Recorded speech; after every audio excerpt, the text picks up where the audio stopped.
Assalamualaikum warahmatullahi wabarakatuh. Selamat pagi anak-anak. Hari ini kita akan belajar bab tentang sholat berjamaah. Tapi sebelumnya mari kita berdoa dulu.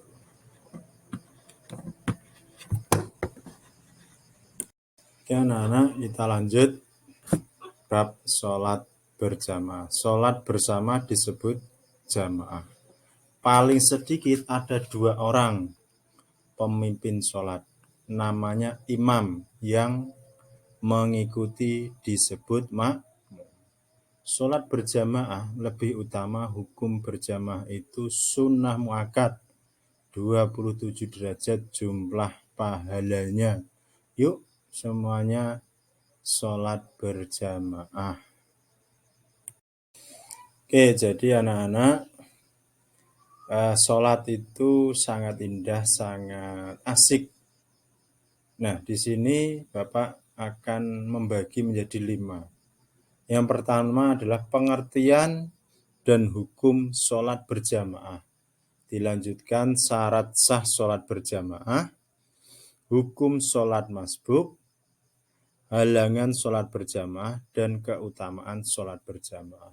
Dan ini nanti akan kita bahas satu persatu biar kalian paham, biar kalian mengerti, dan nanti ketika bersolat berjamaah ini kalian tidak mengalami kendala dan sholat kalian menjadi sah. Nah, sholat berjamaah itu mempunyai arti, pengertian dan hukum sholat berjamaah. Apakah sholat berjamaah itu? Sholat berjamaah adalah sholat yang dikerjakan oleh 2 orang atau lebih secara bersama-sama dan salah seorang dari mereka menjadi imam, sedangkan yang lainnya menjadi makmum. Sholat wajib 5 waktu sangat diutamakan untuk dikerjakan secara berjamaah, bukan sendiri-sendiri atau munfarid. Hukum sholat wajib yang dilakukan dengan berjamaah adalah sunnah muakkad, yaitu sunnah yang sangat dianjurkan. Keutamaan sholat berjamaah bila dibandingkan sholat munfarid adalah dilibatkan 27 derajat.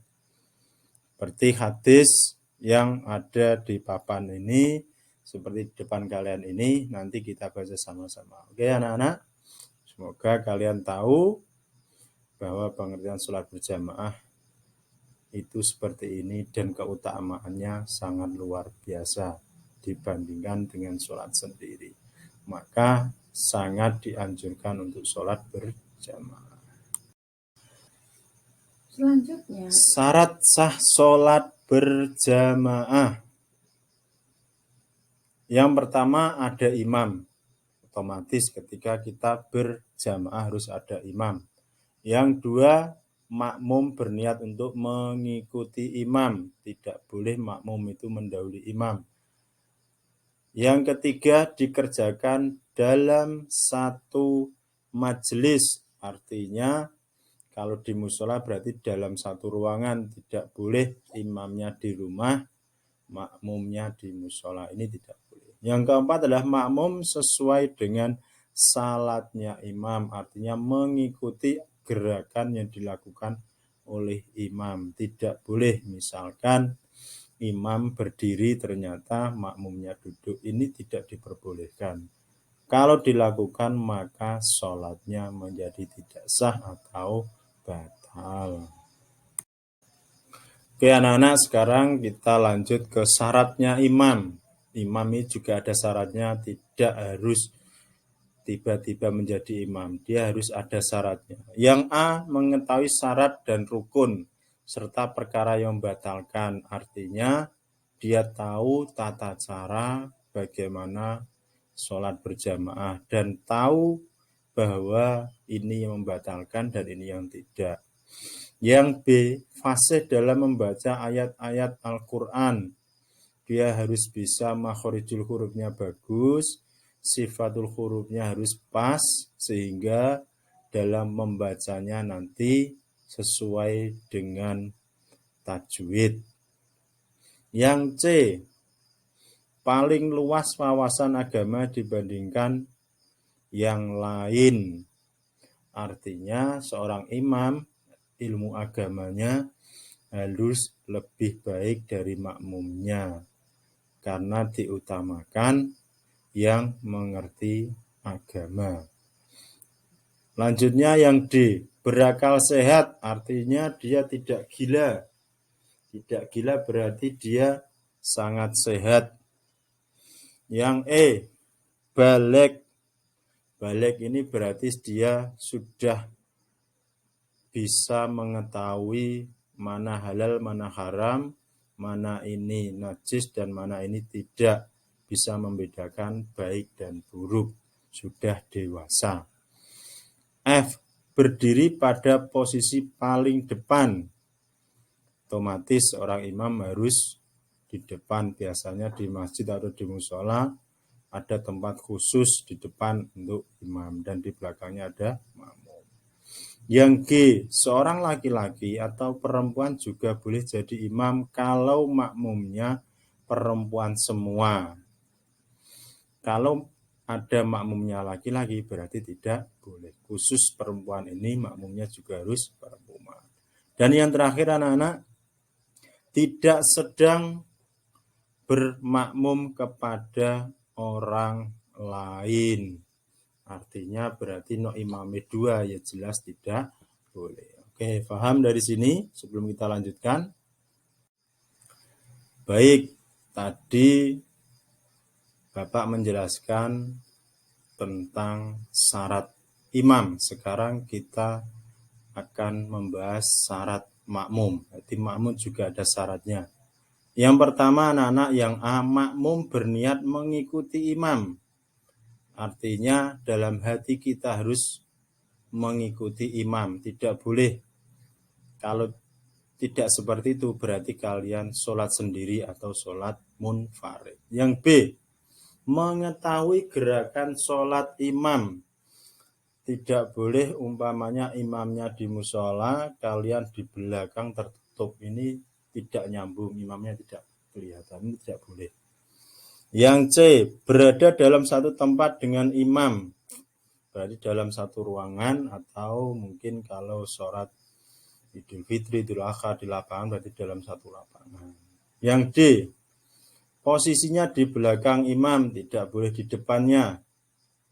Tidak boleh di depannya karena kalian adalah makmum. Yang E, sholat makmum sesuai dengan sholat imam. Macam makmum dalam sholat berjamaah. Ini ada dua anak-anak. Jadi makmum ini terbagi menjadi dua. Yang pertama adalah makmum masbuk. Makmum masbuk adalah makmum yang tidak sempat membaca surat Al-Fatihah bersama imam di rakaat pertama. Artinya ketinggalan. Jadi makmum tersebut hanya memenangi surat pendeknya saja. Jadi Al-Fatihahnya ketinggalan. Yang kedua adalah makmum muafiq. Makmum muafiq yaitu makmum yang dapat mengikuti seluruh rangkaian sholat berjamaah bersama imam. Artinya dari mulai takbir sampai salam, ini makmum tersebut bisa bersama-sama dengan imam. Beda lagi dengan makmum masbuk tadi. Oke, paham ya? Semoga paham dan dimengerti. Hukum makmum masbuk. Jika kalian dalam kondisi ketinggalan berjamaah, perlu kecermatan dalam tata cara menghitung jumlah rakaat. Untuk itu perhatikan beberapa ilustrasi peristiwa berikut. Penjelasan ini sangat penting, siapa tahu kalian mengalaminya. Ini saya bacakan ya, coba diperhatikan semuanya. Pada saat makmum datang, untuk berjamaah salat asar, imam masih berdiri pada rakaat pertama. Makmum berniat takbiratul ihram dan membaca Al-Fatihah. Namun sebelum selesai membaca Al-Fatihah, imam rukuk. Maka dalam keadaan ini makmum harus segera rukuk mengikuti imam tanpa harus menyelesaikan bacaan Al-Fatihah. Makmum semacam ini masih dinyatakan mendapatkan seluruh rakaat bersama imam. Jadi pada saat imam menutup sholat dengan salam, maka dinyatakan sah. Artinya makmum masbuk ini, makmum yang hanya ketinggalan Al-Fatihah, tetap dinyatakan sah dan sholatnya tidak perlu ditambahi. Oke anak-anak, yang kita lanjutkan. Ilustrasi kedua. Pada saat makmum datang untuk berjamaah sholat asar, imam sedang rukuk untuk rakaat pertama. Makmum berniat takbiratul ihram dan membaca Al-Fatihah meskipun hanya satu ayat. Lalu makmum segera rukuk mengikuti imam tanpa harus menyelesaikan bacaan Al-Fatihah. Makmum semacam ini masih dinyatakan mendapat seluruh rakaat bersama imam. Jadi pada saat imam menutup sholat dengan salam, makmum tersebut ikut selesai. Ilustrasi yang ketiga anak-anak dapat diperhatikan. Jangan ramai sendiri, biar kalian paham. Jadi nanti ketika sholat kalian bisa mengetahui dengan baik. Ilustrasi yang ketiga anak-anak. Pada saat makmum datang untuk berjamaah sholat asar, imam sedang iktidal atau sujud untuk rakaat pertama. Makmum berniat takbiratul ihram dan langsung iktidal atau sujud bersama imam. Pada saat imam menutup salat dengan salam, makmum berdiri lagi untuk menambah kekurangan rakaat yang belum selesai. Karena ketinggalan satu rakaat, maka kalian yang mengalami seperti ini harus menambah satu rakaat lagi. Nah, ini anak-anak halangan sholat berjamaah.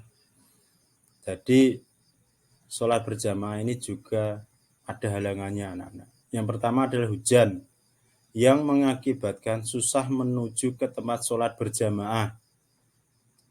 Jadi hujan sangat lebat, biasanya berangin, itu boleh sholat di rumah.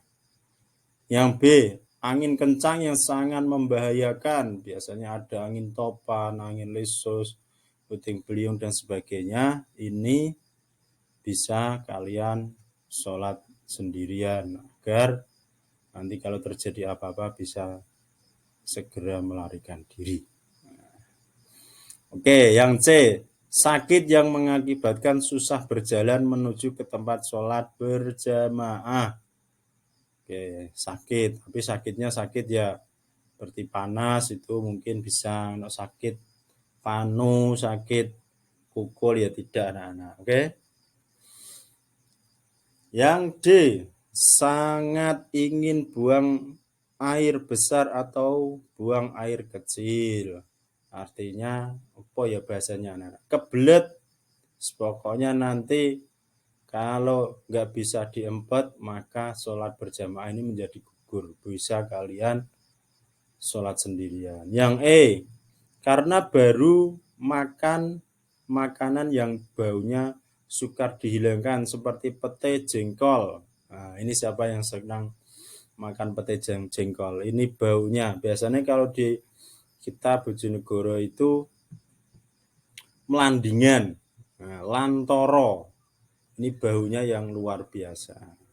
Jadi berkumur dulu atau sikat gigi gitu, biar baunya hilang. hati ketika sholat ini menghadap Allah Ta'ala menjadi harum. Nah, ini keutamaan sholat berjamaah anak-anak. Jadi sholat berjamaah ini sangat-sangat dianjurkan oleh Nabi Muhammad SAW dan para ulama sepakat bahwa sholat jamaah ini sangat dianjurkan daripada sholat munfarid atau sholat sendiri. Yang pertama menjalin silaturahim, menjalin silaturahmi antar sesama. Kenapa seperti itu? Karena ketika kita berjamaah, kita akan bertemu dengan tetangga, saudara, teman, dan yang lainnya. Sehingga kita bisa berinteraksi dengan mereka. Yang kedua, mengajarkan hidup disiplin, mencintai dan menghargai. Disiplin maksudnya apa? Kita sholat bisa tepat waktu. Misalkan kalau tidur jam 12, maka kalau kita mendengar adzan langsung berangkat. Ini disiplin. Jadi hidup itu kalau disiplin maka akan menjadi lebih indah. Selanjutnya menjaga persatuan dan kesatuan. Nah, menjaga kesatuan kenapa? Karena kita akan rukun, bertemu dengan tetangga, saudara, dan sahabat, teman-teman. Sehingga kita berinteraksi dengan baik, maka akan terjalin kerukunan. Sehingga bisa mempersatuan dan kesatuan kita. Selanjutnya menahan dari kemauan sendiri, egois. Artinya egois ini gak mau menang sendiri, ya ini bahaya. Karena di negara kita ini negara yang lebih mengutamakan musyawarah kepentingan bersama. Yang terakhir patuh kepada pemimpinnya, jelas. Karena makmum ini kalau tidak mengikuti imam maka sholatnya tidak sah, maka wajib mengikuti imam.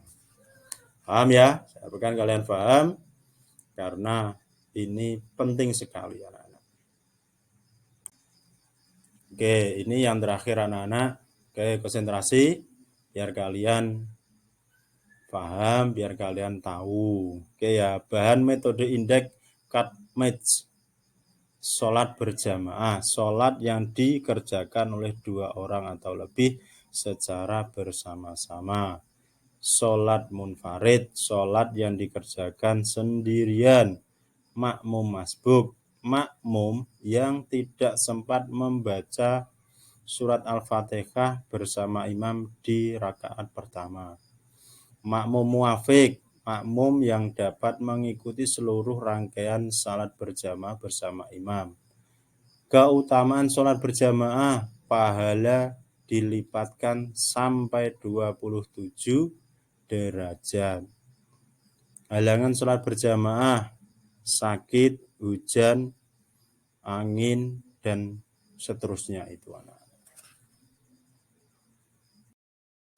Oke, terima kasih. Semoga bermanfaat dan kalian bisa mendapatkan ilmu bermanfaat dan barokah dan tentunya bisa kalian amalkan di rumah atau di mana saja. Terima kasih. Assalamualaikum warahmatullahi wabarakatuh.